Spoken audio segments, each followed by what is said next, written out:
I'm Bart Thielbar. I'm here with Eric Dresselhuys, Executive Vice President and Chief Marketing Officer of Silver Springs Networks.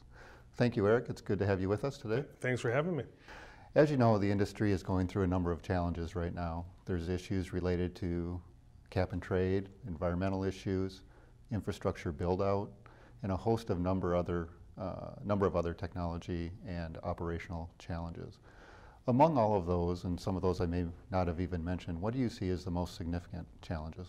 Well, Bart, I think you're right. The industry is going through an immense amount of change right now.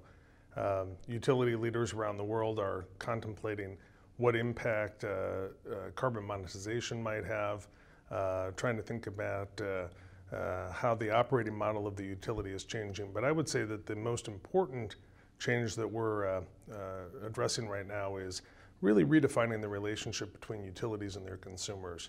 Utilities are crossing a bridge that they've never crossed before in terms of how they've managed their customer relationships. And there's an immense risk of disintermediation between the utilities and their customers. So the number one challenge that we talk to our utility clients about is how do they engage the consumer? Because if the consumer doesn't see benefits from the smart grid, then it likely is never going to achieve the full benefit that it promises. That's correct. From a consumer and a regulatory perspective, we're here in Washington, D.C. today. What are some of the things that Congress, the Obama administration, and federal and state regulators could do to help kind of move the smart grid forward and tackle some of these challenges for utilities and, of course, consumers? Well, I think there's a big difference between the answer at a federal level and at a state level. Most utilities today probably spend more of their time thinking about state level regulation than they do federal regulation. I'd say that from a federal level, the most important thing is to provide clarity. We don't really have an energy policy at a national level.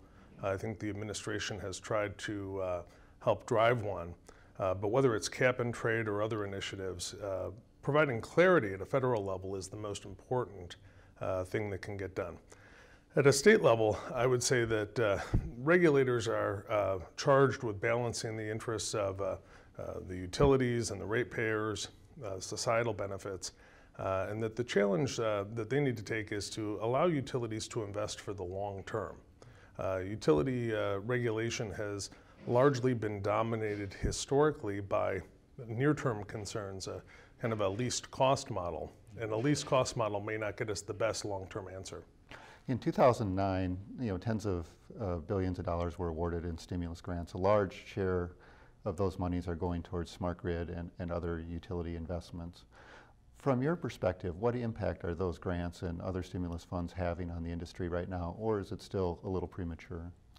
Well, we've been fortunate at Silver Spring, although we are not we didn't receive stimulus funding directly. A number of our clients did, and it's been very helpful in expanding the scope of smart grid projects away from being meter-centric projects to true smart grid projects. So it's had an accelerating effect on the timing of projects, and it's brought people into the market that previously were not actively pursuing projects. That said, very little, if any, of the money has actually flowed to this point. So it hasn't had an immediate impact to the bottom line. Sales, implementations of smart grid, across the country. So hopefully, as we sit here in March 1st of 2010, those contracts will be signed and the projects can get started, because it's certainly been a long time coming. A number of people are predicting that 2010 is the year that it'll start to open, so we'll see. Eric Dresselhuys from Silver Springs Networks. Thanks.